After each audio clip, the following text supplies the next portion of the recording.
Bismillahirrahmanirrahim. Assalamualaikum warahmatullahi wabarakatuh. A'udzu billahi minasyaitonir rajim. Bismillahirrahmanirrahim. Alhamdulillahilladzi hadana li hadza wa ma kunna linahtadiya laula an hadanallah. Asyhadu an la ilaha illallah wa asyhadu anna Muhammadan abduhu wa rasuluh. Allahumma salli ala sayyidina Muhammad wa ala ali sayyidina Muhammad. Amma ba'du.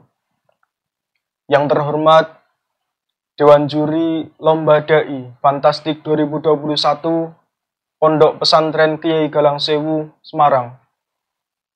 Tidak lupa kepada para peserta Lomba Dai Fantastik 2021 yang saya banggakan. Alhamdulillahirabbil alamin. Puji syukur kehadirat Allah Subhanahu wa taala yang telah melimpahkan nikmat kepada kita, khususnya nikmat sehat di era pandemi ini. Salawat dan salam semoga tetap tercurahkan kepada junjungan kita Nabi Agung Muhammad sallallahu alaihi wasallam. Semoga kita tergolong umatnya yang akan menerima syafaatnya di yaumul qiyamah. Amin. Allahumma amin. Perkenalkan, nama saya Ahmad Mudrik Al-Faqih dari Pondok Pesantren Mahasiswa Nurul Hikmah, Kota Semarang. Sebagai peserta Lomba Dai Fantastik 2021 Pondok Pesantren Kiai Galang Sewu.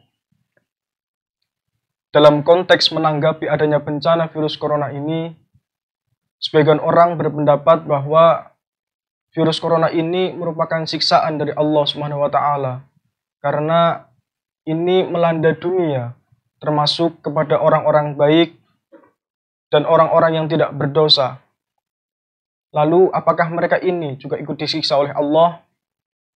Kemudian sebagian orang lagi berpendapat bahwa bencana virus corona ini merupakan bentuk ujian dan peringatan dari Allah Subhanahu wa taala bagi umat manusia.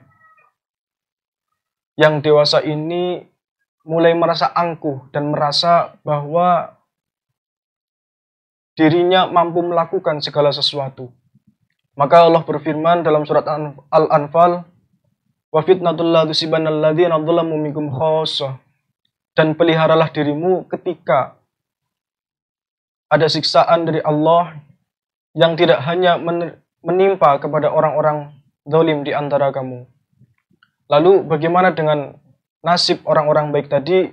Rasulullah SAW bersabda, "Innallaha idza habba 'abdan ibtalahu." Maka ketika Allah mencintai seorang hamba, maka dia pun mengujinya.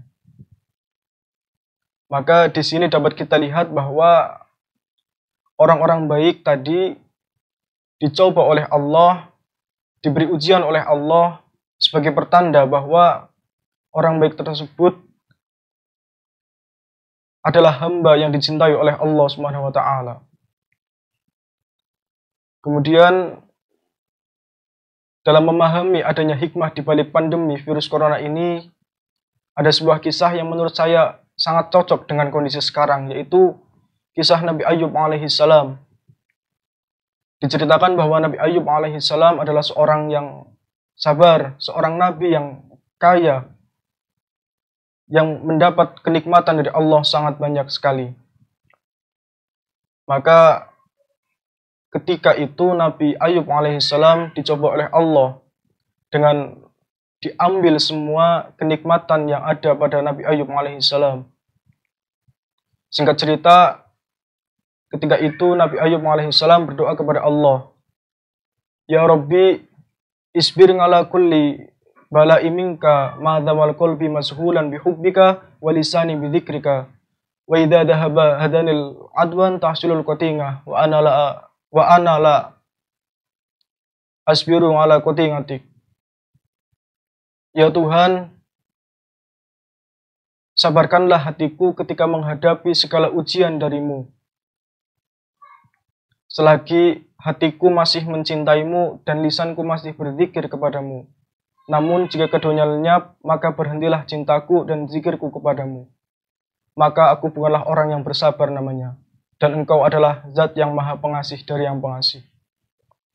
Maka ketika itu Nabi Ayub alaihissalam sangat takut apabila zikir dan cinta beliau kepada Allah Subhanahu wa taala berhenti sampai itu saja. Kemudian Nabi Ayub alaihissalam ketika ditanya oleh syaitan, "Ya Ayub, mengapa engkau tetap beribadah kepada Allah sedangkan kenikmatan yang diberikan oleh Allah diambil oleh Allah?" Maka jawaban gampang Nabi Ayub alaihissalam, Alhamdulillahilladzi a'tani tsumma akhadha minni fal amwalu wal auladu fitnatul lirrajuli wan nisa. Segala puji bagi Allah yang memberikan kenikmatan kepadaku lalu mengambilnya kembali. Maka adapun harta benda dan anak-anak adalah ujian, adalah fitnah bagi laki-laki dan perempuan. Maka seketika itu Nabi Ayub alaihissalam diberikan lagi nikmat yang lebih banyak oleh Allah Subhanahu wa taala. Jadi pelajaran apa yang dapat kita ambil, yaitu ketika seseorang menghadapi musibah, hendaknya kita bersabar kepada Allah Subhanahu wa taala dalam menghadapi musibah tersebut.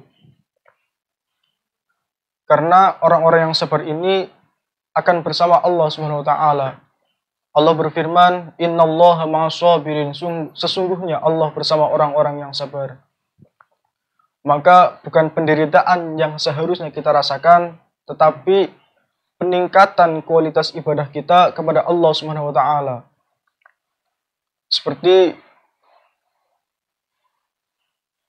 indiko dari Al-Ustadz Ahmad Mulisun bahwa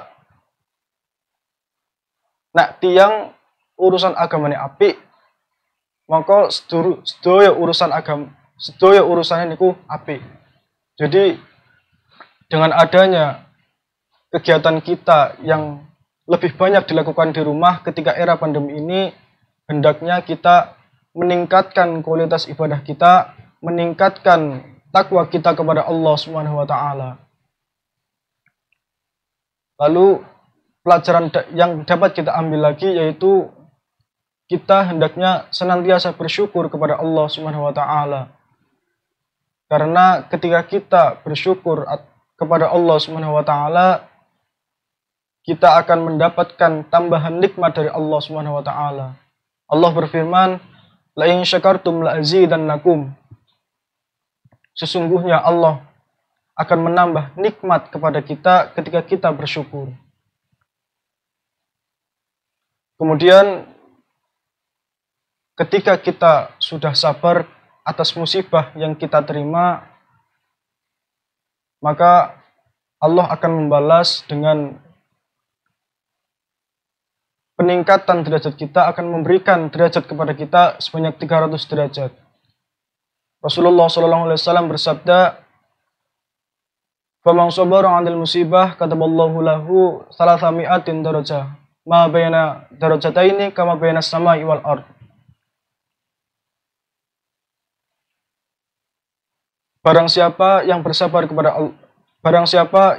ketika menghadapi musibah, maka Allah akan menulis 300 derajat ke atasnya.